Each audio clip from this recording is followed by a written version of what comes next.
I'm Bart Tangier. My family surname goes back to the Channel Islands, part of the United Kingdom.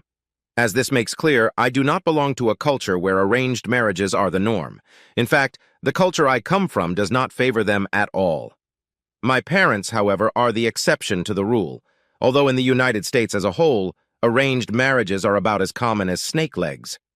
I suppose the fact that my parents are very overbearing and that I was the firstborn and had the classic first child's desire to please and conform made me completely susceptible to fulfilling their expectations.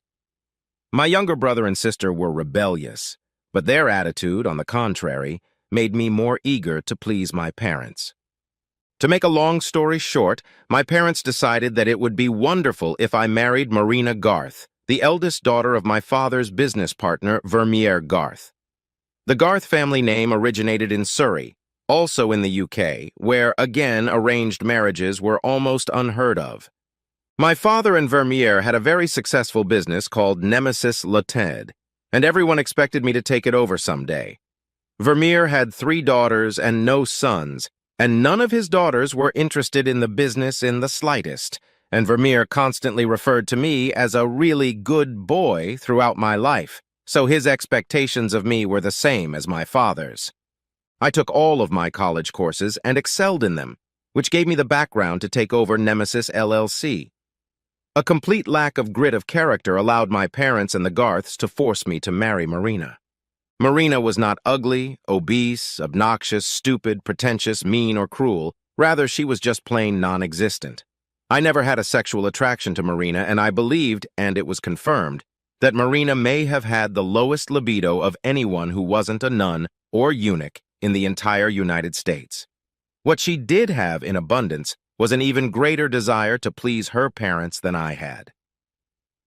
Shortly before my wedding, I chickened out, and my brother and sister encouraged me to stand up for myself and tell all my parents to get out. When I dated Marina about a month before our wedding, she sensed my anxiety. We were having coffee after watching a movie, and she took my hand. "You're getting nervous, aren't you, Bart? Is it really that obvious?" I grinned. "It's obvious to me since I have the same concerns you do. I know you don't love me and I don't love you, but we're compatible. We've known each other all our lives and we've never exchanged a harsh word, have we?" she said with a smile. "No, I think not. But don't you long for a knight in shining armor to come and knock you down?" Marina laughed. "Hardly. There's too much drama. I want a comfortable life with close family and compatibility. Passion is overrated. I want to please my parents and yours, and I know you feel the same way. We have a good life ahead of us. Better than 99% of the people in the world, even without romance." "Do you really believe that?" I asked, not skeptically, but just informationally. "Yes, absolutely. Don't cancel the wedding, Bart. I'll be a good wife and mother to our children. I know I'm not Jennifer Lopez or Elizabeth Hurley in looks or passion, but I'll never give you the drama and heartache you can expect from them." She smiled. I doubted Marina was more attracted to me than I was to her. However, I took her advice and did not call off the wedding. We dutifully got married after graduating from college when it was 3 months after my 21st birthday and 2 months before her 21st. To say that both sets of parents were pleased when we went on a week-long honeymoon to Bermuda at their expense would be the understatement of the decade. All 4 of us cried. I almost cried too for a different reason, thinking I'd never find true love. I imagine most newlyweds have passionate sex like minks on their honeymoon.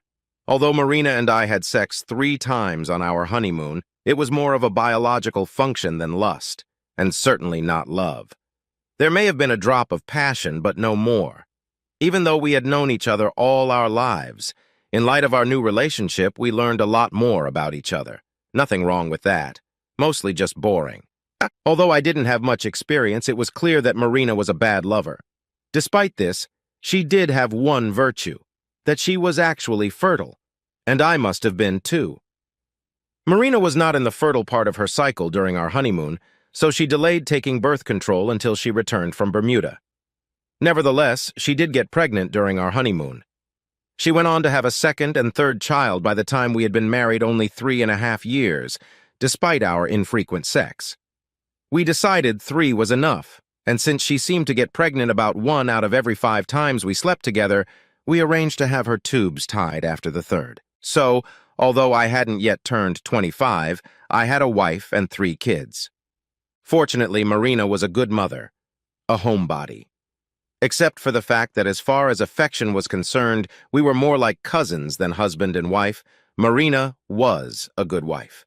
We seldom quarreled and seemed to be in complete accord with our ideas about raising children, namely, giving them all the love we could, but allowing them to become independent, unlike us. I can't say that I loved Marina, but I found that I did have a great capacity to love.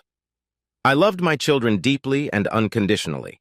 My 2 girls and boy gave me a constant glow of happiness, and I enjoyed nothing more than spending time with them, much more than any other activity. One amazing quality that all 3 of them possessed, and what I loved about them, was that they were never subservient or submissive. If subservience and submissiveness are genes, thankfully they didn't inherit them from either Marina or me, and Marina was as happy about it as I was. I was quickly promoted at Nemesis LLC, but not because I was the son and son-in-law of the owners. I had real business acumen. While the job wasn't a perfect job, it wasn't painful or boring either. I was up to date on business systems and practices, so my father and Vermeer began to trust me more and more. By the time I turned 27, for all practical purposes, I was running the firm, although my father and Vermeer were nominal managers. I had tripled the profitability since I started there and was duly rewarded for it. By the age of 28, I was content with a comfortable existence, and my 3 children really made me extremely happy. Because I usually wanted to get home as soon as possible to see my children, and because I did not treat my subordinates as personal servants, I often ate lunch myself at the local deli. I became well known at the deli because of my constant patronage, and also because I gave each employee their $50 cash for Christmas. When I arrived at the deli the Monday after my 28th birthday, I was greeted by Chip, the owner, and I noticed a new female employee. Her name tag said Danica. Danica's appearance threw me off balance. She could be the sister of Polish-born American model Emily Ratajkowski, who was featured in the 2014 and 2015 swimsuit issues of Sports Illustrated, starred in the movie Missing Girl, and is one of the most popular women in internet history. I didn't know what romantic love was before, but I'm pretty sure the feelings I was experiencing were similar to the love-at-first-sight reactions I'd read about. I tried to discreetly look at Danica. I fantasized that she was doing the same thing. I almost swallowed my tongue when she walked over to the small table I was sitting at and asked, "I can put a plate on for you, no?" in a distinctly Eastern European accent. After an awkward pause, I was able to blurt out, "Yes, thank you." She smiled and then walked away with a smooth gait. I had an uncomfortable feeling. I looked at her and saw that I was getting aroused. Probably the first time that had happened when looking at a fully clothed woman. I came to the deli on Tuesday and Wednesday, and both times I chatted, albeit briefly, with Danica, though each time we spoke a few more words to each other than the last time. When I showed up on Thursday, she wasn't there. When Chip came over to my table to chat while I finished my sandwich, after enough small talk that he didn't get too suspicious, I asked, "So, Chip, how's your new employee? What's her name?" "Danica," he said. "Yes, Danica, how is she doing?" "She's a very good employee. Her English is not very good, but she always comes on time and works hard. I like her," he replied. "Yes, she seems really competent." "Her only problem is that guys hit on her," he laughed. "How does she work?" I asked with the last bite of sandwich in my mouth, trying to be delicate. "She only works Monday through Wednesday, 5 hours every day. I understand that she's married to some old rich guy, she's bored, and she only works to earn some money for expenses he doesn't know about and to fill the time." I changed the subject to the local college basketball team and then left. Friday and the weekend, I couldn't get Danica out of my head. I was so horny that I had Marina both Friday and Saturday night, twice in a row for the first time in our entire marriage. I'm not sure what Marina thought about it, but she didn't complain and actually participated as much as she could on Saturday night. On Monday, I was at the grocery store again, as was Danica. We socialized a little more that day and increased our socializing each following day. Wednesday night, I screwed Marina. However, to my mild surprise, the next morning Marina smiled crookedly. I realized I had to do something about Danica, so the following Monday I asked her what time she was finishing work and wondered if we could have a cup of coffee together. She smiled broadly, told me she couldn't today, but could on Wednesday. We both parted with wide smiles. On Wednesday, I met Danica outside the grocery store when she left work around 2:30. We went to a nearby bar and had a cup of coffee each. Although her spoken English was poor, we had no problem communicating. Some of the important information I got from her was that her husband of 50 years was 20 years older than she was, and that she was very grateful to him for bringing her to America out of poverty in Moldova and sending $400 a month.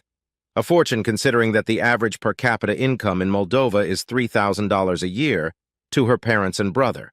Her maiden name was Puskau. She was of Romanian descent and had married young, but her first husband was killed under mysterious circumstances. She had no children. As Danica got ready to leave around 3:30, she said she had to catch a bus in half an hour. "Can I take you home?" "Please, yes," she smiled. "Just the ladies' room first?" "I'll take the car. It's a blue Tesla. Just wait by the entrance." When I picked her up, I entered her home address into my GPS and off we went. After chatting pleasantly during the roughly 20-minute drive, when I pulled up to her house, a mini mansion, I asked if she could meet tomorrow or Friday. "Yes, you pick me up here Friday morning at 10. We need to talk," she said with a smile, then kissed me on the cheek and headed toward the house with a smooth gait. Really great ass, I muttered to myself. Friday didn't go as I had planned. Danica directed me to a local park to a remote parking spot. Then she unbuckled her seatbelt, turned to me, and pulled a piece of paper out of her purse. "I don't speak English very well, plus I'm nervous. So please read it and don't get upset," she said as she handed me the piece of paper. In much better English than her spoken form, it said, "I am excited. I am very grateful to my husband, but he never satisfied me the way my first husband did. I feel a strong attraction to you. Maybe it's even love. I think you feel the same attraction to me. If that's the case, can we sleep together?" I blushed. She looked flushed, too. While I was looking at her, she quickly unbuttoned her blouse, no bra. Her big, firm breasts, looking like Emily Ratajkowski's, stood out like grand Tetons. Although I was stunned for a few seconds, I never had any doubts about what I was about to do. My arranged marriage was no barrier to sexual gratification, and this woman was the first woman in my entire life who could certainly lead me to sexual nirvana. Despite our sexual excitement, the Tesla seat was too uncomfortable and problematic for true sexual connection. We realized this shortly after we both came. We continued kissing, running our hands over each other for at least the next half hour. At least that's what the clock said. But for me, time stopped. Danica finally pushed me away, pulled her skirt up, buttoned her blouse, and stared at me with big brown doe eyes with a gaze as sultry as a tropical wind. "You mean yes?" She giggled. "Yes, 1,000 times, yes. When can we meet? Unfortunately, I'm busy on weekends." "Monday, 2:30 at the grocery store. You pick me up, find a hotel." She grinned. "It's a date," I smiled. I had no guilt when I picked up Danica at the back door of the deli on Monday. My marriage of convenience hadn't robbed me of my one chance at true romantic love in my life, although the idea that Marina might be interested in seeking sex with another person seemed ridiculous to me.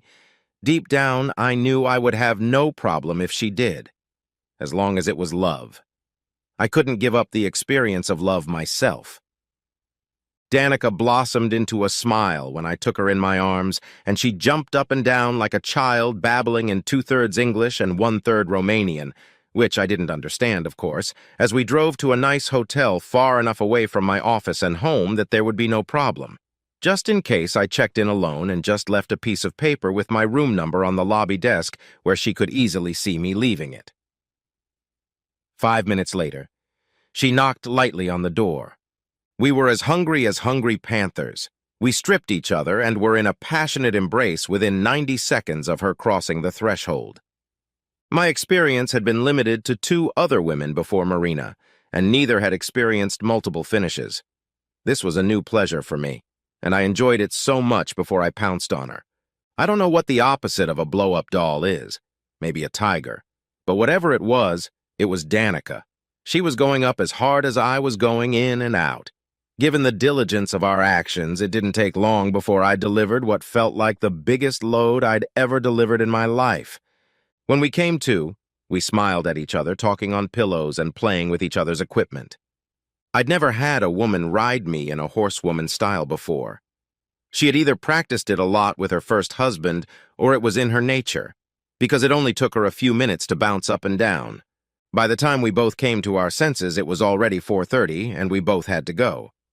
As we were walking back to her house with big, shitty grins on our faces, she said, "There's no time on the days I work. Will you pick me up Friday at 9 a.m.? "Absolutely. Give me your cell phone number in case I need to call."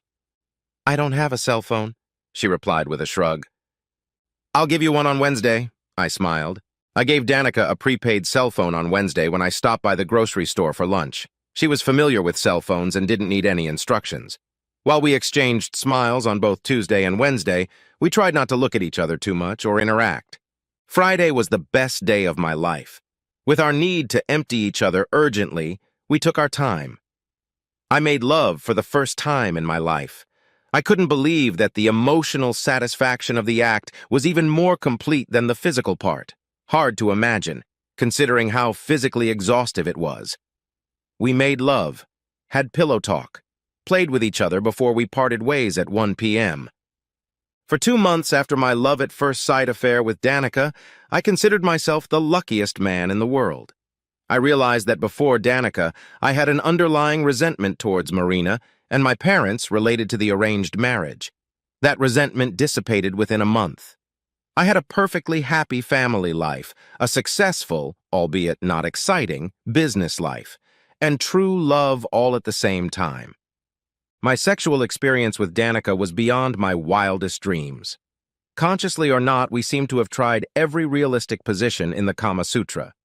Danica and I came up with a lot of good ideas, not only about how we could get together to make love, but how we could improve our lives. I got Danica to sign up for English classes and driver's education classes so she could get her driver's license. She talked me into getting a love nest so we wouldn't have to use hotels. I was able to arrange a room that was tucked away in the back of one of our satellite offices that was easy to get into, but only if you knew it was there, provided you had a key and knew the code. Danica turned out to be very bright. Within a year, she spoke perfect English, and after she got her driver's license, she was able to talk her husband into buying her a used car so she could easily get around wherever she wanted to go. I was able to hire some great employees, so my time with Danica in no way diminished the time I spent with the kids, and the business was running smoothly and profitably. We were even able to take a couple overnight excursions together. Those excursions were the highlights of my personal life. Getting a piece of goddess ass in the middle of the night is unparalleled when it comes to sexual satisfaction. Danica and I had been in love for 3 years, 2 months and 18 days. Not that I was keeping track, when life threw us into a whirlwind. Marina was in a car accident. Although her body was not seriously injured, she suffered a subarachnoid brain hemorrhage, thankfully not life-threatening. As the neurologist explained to us, Marina's temporal lobe, hypothalamus, and amygdala were damaged by the hemorrhage. The hypothalamus and amygdala are located in the limbic system, which is deep in the temporal lobes. All of these structures are associated with emotions. Damage to the amygdala and hypothalamus can lead to disruption of normal hormonal functioning, changes in libido, and increased desire for certain sexual behaviors. After explaining everything to both of us, the neurologist asked permission to talk to me privately. He told me that after Marina was released from the hospital, it was likely that her sexual appetite would increase dramatically, and her sexual behavior would also change significantly.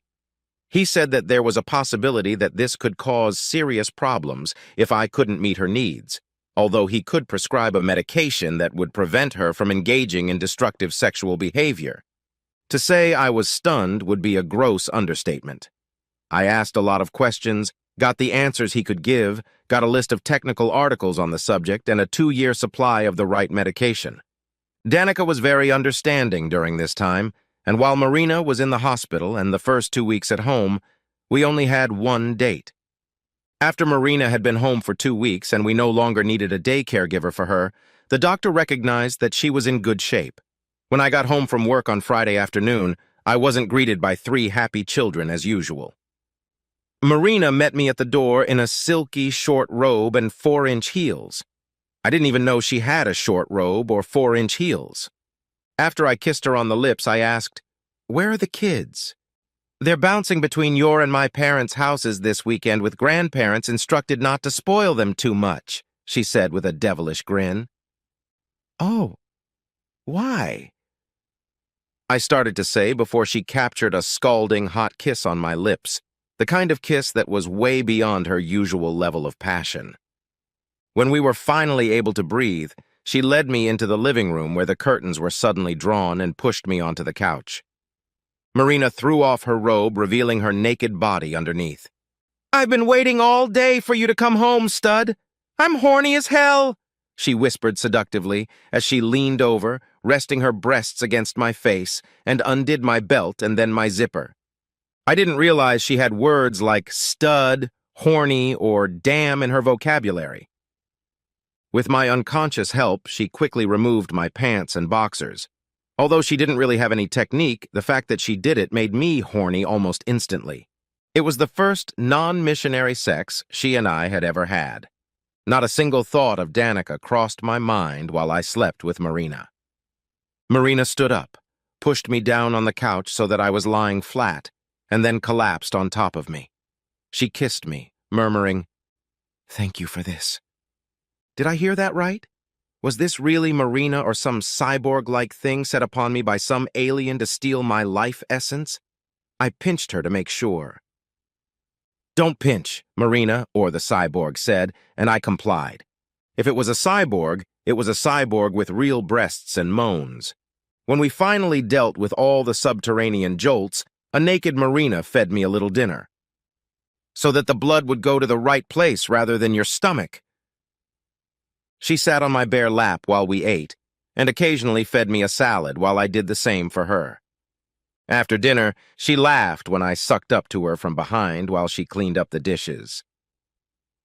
"No help from you," she added afterward. "All I need is your bald friend's help in our bedroom in a few minutes, and not with the dishes at all." She giggled as I carried her to our bedroom. When we got there, there were a few unlit candles, a couple scarves tied to the headboard of the bed, and a blindfold. With a wide smile on her face, she lit the candles and then running her finger across my chest, looking me in the eyes, she said in a lilac voice, "You would take advantage of a poor helpless girl by tying her hands to the headboard of the bed and blindfolding her, and then do your own thing to her, wouldn't you?" At that moment, I knew it was a dream or I'd been abducted by aliens, but I thought, "What the hell, I'll be happy when I wake up," so I playfully threw her on the bed. Our 2 energetic sessions must have really knocked the energy out of us because we fell asleep.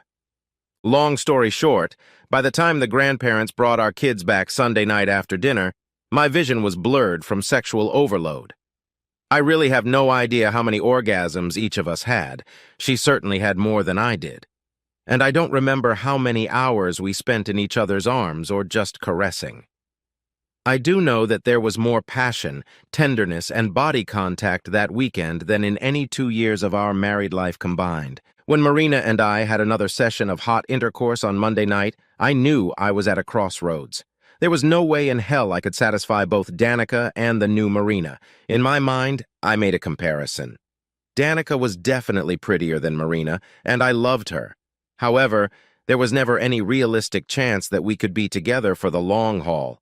The new Marina was just as passionate as Danica, something I would have found impossible just a few days ago. And while I didn't love her as much as Danica, I now had to admit that having sex with her was just as much fun as it was with Danica, despite the fact that she had a normal body, not the body of a goddess. Of course, the deciding factor was that Marina and I had 3 children, and there was no way in hell I was going to ruin my family or disappoint my parents. I met up with Danica on Thursday afternoon, after 2 more nights of monkey sex with Marina, and I was completely honest with her. We made love one more time, with tears in our eyes, and then broke up. Over the next year, the strangest thing happened. I fell in love with Marina. It was tenderness, hugs, body contact, her passion, her desire to give me pleasure. On a family vacation in the Bahamas 14 months after her accident, we now alternated between lovemaking and passionate animal sex. We were snuggled together, resting her head on my shoulder when I turned her face toward me. "Marina, I have a very strange feeling. I love you." Marina smiled at me.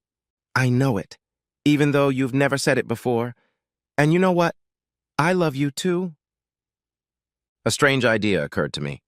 We weren't in love when we got married. I think now that we're in love, we should get married again.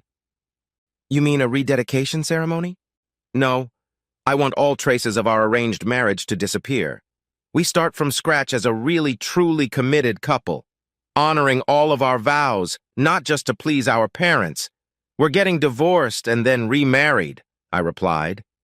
Marina first looked at me as if I had two heads, but gradually her look turned into a smile. "If you can provide reasonable, rational details, and if you propose properly and buy me new rings, I might be able to be persuaded," she grinned. "Thank you," I smiled. Then I got serious.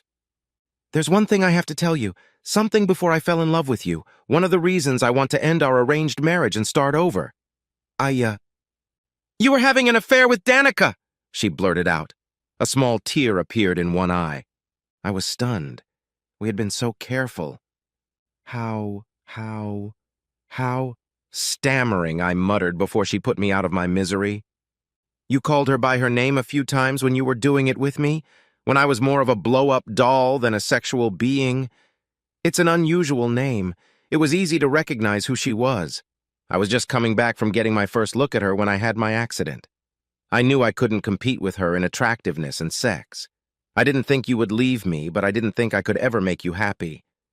I know you haven't seen her since I was in the hospital." A small mistake, but I wasn't going to correct it, especially since I really hadn't seen Danica in over a year. "And I know that you love me now. So let's start all over again." The love game that followed was the most emotionally satisfying of my life. I ran through the arrangements for how the divorce would proceed. We had a standard agreement that split everything 50-50ths, and we continued to live together and raise our children together without interpreting it as a reconciliation. The day the divorce was final, Thursday, I called Marina on the phone. "Hi, Marina, it's Bart. I was wondering if I could take you out to dinner tomorrow night." "That's nice of you to call, Bart. Let me check my calendar. Yes, I'm free. How should I dress?" "Please dress nice, and then we could go dancing." "That sounds wonderful." "I assume since you're divorced, you won't be wearing rings." "Of course not. I already took them off and will probably sell them this weekend. Am I going to see you tonight?" "No, I won't be in touch tonight. Can I pick you up tomorrow at 7 p.m., Marina?"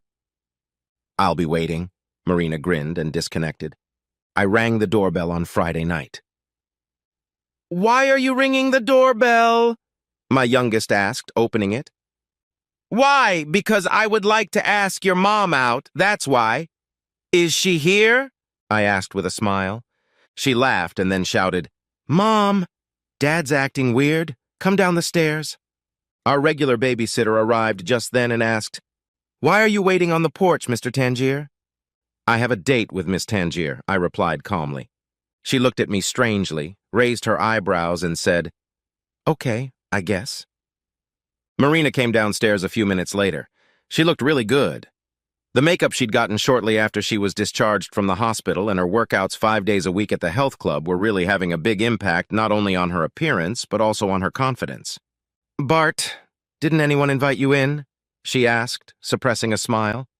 "No, no one did, and I didn't want to be intrusive." I pulled a dozen roses from behind my back and said, "Though they pale in comparison to your beauty, I wanted you to have them before our date." "How sweet," she replied, and then she pulled my ear to her mouth and grinned. "You think you can get in my pants just by giving me flowers?" I only grinned. We had a great dinner. At the dance club, our dance lessons really paid off. And afterward, I took her to a hill overlooking the city. It was a beautiful starry night. We kissed and then turned around to look out over the metropolis. I made a quick phone call. I just said now. She stared at the view, holding onto my hand. About 30 seconds later, a sign lit up on the other side of the river. There were hearts and flowers in the corners, but in the middle it said, "Marina, please make me the happiest man in the world and marry me." Marina had a stunned look on her face when she turned to me and saw that I was on one knee holding a diamond and emerald baguette engagement ring. Tears came to her eyes when she said, "Yes, I'm going to marry you, Bart." At which point I slipped the ring onto her finger. I hope we didn't give the babysitter too much of a scare when we came home completely disheveled, with lipstick on our faces. That wasn't the only place it was. Luckily, the babysitter was already 18 years old, so after I gave her $100, she drove home shaking her head. When we got to the bedroom, Marina whispered, "We can make love tomorrow. Right now I need you to blow my brains out." I think she did, because she was mumbling some nonsense while falling asleep on my shoulder. On Sunday, we went to the Garth house, having called all the family together beforehand. Everyone was there except for Marina's younger sister, who was in college. After lunch, I called everyone into the Garth's large living room. "I have an announcement that I hope will make you all happy," I began, and then held out my left hand, which Marina squeezed with her right. "Marina and I are engaged to be married," I continued, as a smiling Marina raised her left hand with her new engagement ring. Everyone laughed at first, but when they finally realized we weren't intending to joke, my mother said, "But Bart, you and Marina have already been married 11 years. "That's not quite right, Mom. We got divorced last Thursday and got engaged on Friday," I replied with a chuckle. There was some commotion, everyone was talking at the same time, and if they weren't talking, they looked shocked. Finally, I got everyone to calm down. "Some of you may not like to hear this, but you still need to know it. When we got married 11 years ago, it was an arranged marriage. Even though we were mostly compatible, we weren't in love with each other. Now Marina and I are in love with each other. We want to start over.